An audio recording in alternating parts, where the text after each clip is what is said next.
Good morning. It's freezing. Welcome to B is for Build. We're on a road trip. We are in the middle of nowhere, dude. 37 degrees outside. Where are we? Just outside of Burns. Oh, okay. We're outside of Burns, Oregon. We're getting close to the border of Nevada. We drove all night last night. We stopped at 2 a.m. When we woke up, it's 7 a.m. because we woke up late. We're on our way to Vegas. Gotta take a car to Sema.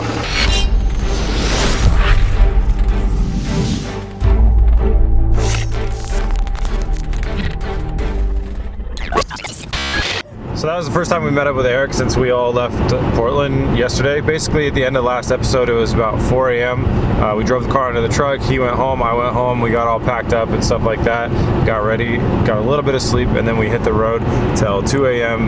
yesterday, and we got about 10 hours left to drive today before we land in Vegas, and then we gotta try and hustle really fast to do some fixes on the car. A lot of bleeding of the systems. We need to bleed the brakes and the coolant and other stuff like that before we bring it into the show. So crunch time, but we got a lot of driving to do.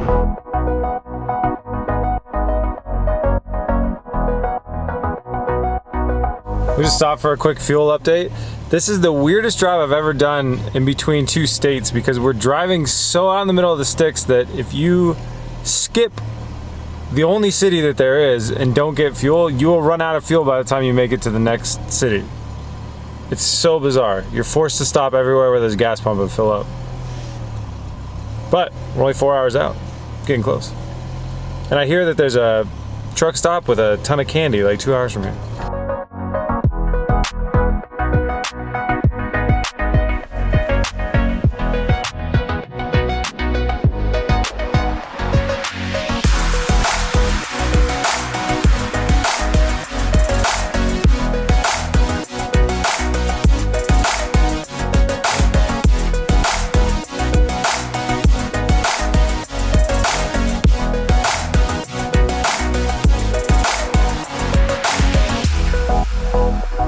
That's pretty cool. We got some really overpriced candy and just a little bit of strange booze for our hotel room booze review later. 2 hours outside Vegas.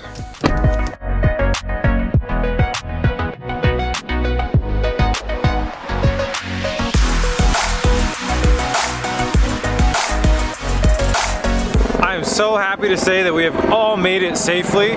We are now in the parking lot where we need to get situated. Eric's got the truck and trailer behind me somewhere here.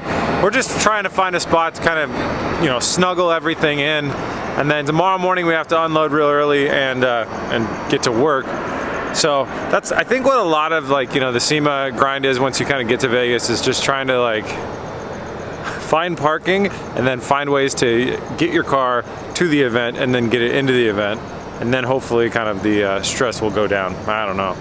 Great news. We found a parking spot for the truck and trailer. Everything's safe and sound downstairs. We're all checked into our hotels. Everything's good. I'm editing an episode tonight. Then I'm going to bed. Tomorrow we wake up 6 a.m. back on the 240.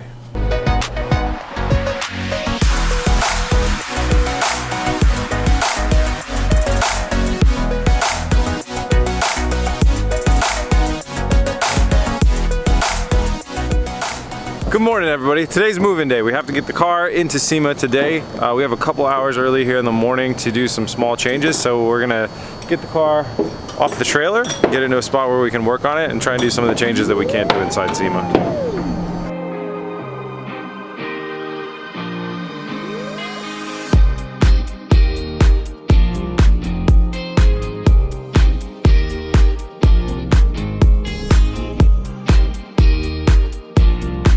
First thing on the priorities is to bleed the brakes. The brakes basically don't work right now. It's really sketchy rolling this thing around. So Eric and I are gonna bleed the brakes. We're gonna use a vacuum assisted brake bleeder this time and fix up the brakes. After that, we're gonna be working on bleeding the radiator and running the car for a while. While we're doing that, Bree is sanding up our grill. We had a paint reaction and we need to basically get that thing repainted first thing in the morning.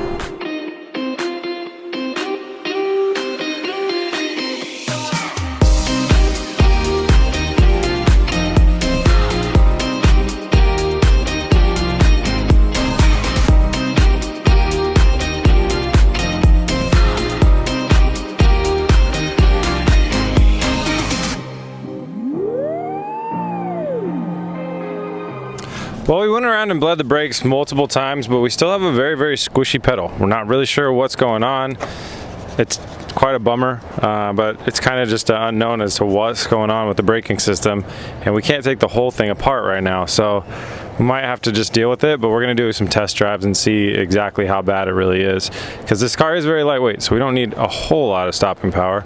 The other thing is we believe we have a water bubble in our cooling system, so we're going to try and bleed it with it tilted like this, and then we're going to change it up and tilt it like that and try and change it. While Eric was doing the bleeding, I made some blinker block off plates. So those pieces of black plastic down there, I just cut out of one of the containers for the tools that I bought recently, and vinyl wrapped them black, and then we put our Downstar hardware into them. Another shout out to Downstar, they next stayed me some hardware real quick so I could make sure I had bolts for that, so that was a really good hookup. So we're gonna go ahead and start it up and see how it does. Well, I took it out for a spin around the parking lot, fully aired up. It's quite a bumpy ride, but once we air it down, I'm sure it'll get a lot better. We still have some air bubbles in the engine. Took a lot longer to overheat this time, but it eventually did overheat once again, which is a bummer. So we're working on that right now. The brakes are squishy, but they definitely work now, which is good. That's really good, because that had me really worried. I didn't want to be driving through the convention center and stuff like that without brakes. So we got those going. Oh man, I apologize to Nitto for this mess. We'll have to clean those up. So yeah, we're just gonna keep trying to bleed the coolant system. The tuner is on his way. He's flying in from Seattle, Washington right now to take a look at some of the more engine computer side of things and give us an updated tune. So we're just gonna keep going through the list until he gets here and really try and get this engine to stop overheating.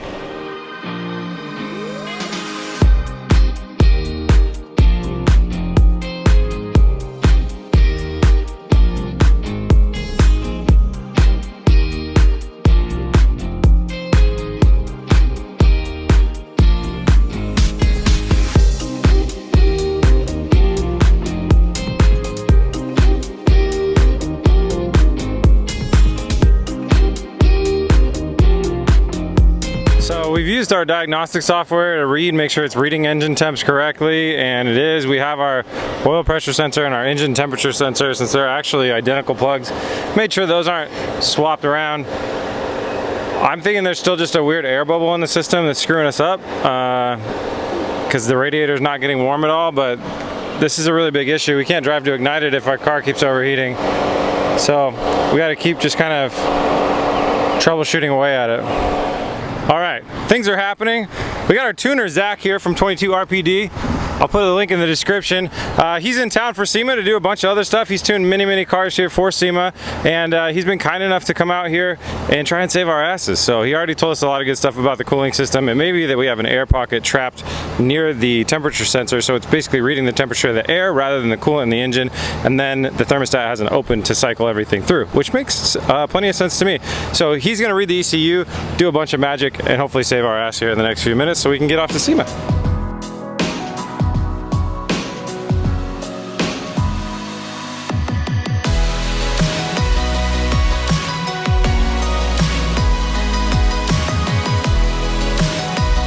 Alright, so the theory that there is air trapped, well, we know that there's air trapped in the top of this line at the very least. The thermostat is not opening to flush that fluid through, so we could either have air right here that's not letting the thermostat open, or we could have just a thermostat failure. So we're gonna go ahead and remove the thermostat like we did on our 2JZ, and you know, I don't think we've ever done it on any other cars, but yeah, we're gonna try and remove the thermostat. That way we can make sure that we're getting fluid flowing, and then the car won't overheat anymore, in theory.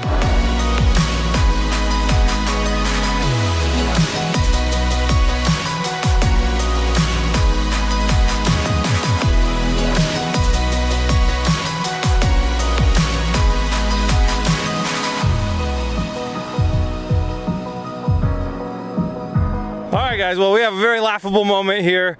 We realized, like, so car's overheating very quickly. Radiator's dead cold. We're not getting any heat into it. And one of us thought, we don't know who, they're like, what are the odds that we mixed up one of these hoses? Because this is like a dual core radiator. There's one here and one here. And we thought, like, what if we put both the positive pressure ones going into this top part and then both the drain ones going in the bottom part, so no water would go anywhere. Eric was able to find a diagram and find out that that's actually the truth. So this engine is molten hot right now. We're gonna cool it down. We're gonna swap the hoses. So we built the hoses right. Somebody during our crazy blitz of a final installation accidentally put the wrong hoses. So these gotta get swapped around. Once we swap those around, we should be fine. I don't know if I even updated you guys, but Eric cut the thermostat in half. We thought we had a block thermostat. we nuked the thermostat, so I think I did update you guys. So yeah, we don't need a thermostat anyways, it's fine. So yeah, we're gonna flip those hoses around, refill it with coolant, and off to the races. All right, we got the hoses flipped around. That's looking really good. We're gonna go ahead and modify the tune a little bit. Now that Zach's here, we're gonna leave a little extra fuel in the exhaust. That way we can shoot flames. Then we'll test our overheating and our flames at the same time. Those are like 7-inch headlights that are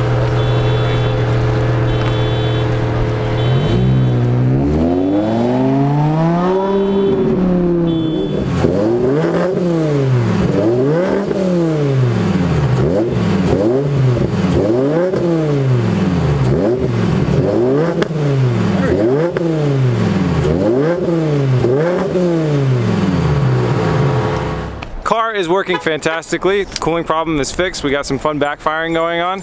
So we got it loaded in the truck. Now we got to head out to Sema and get it loaded in.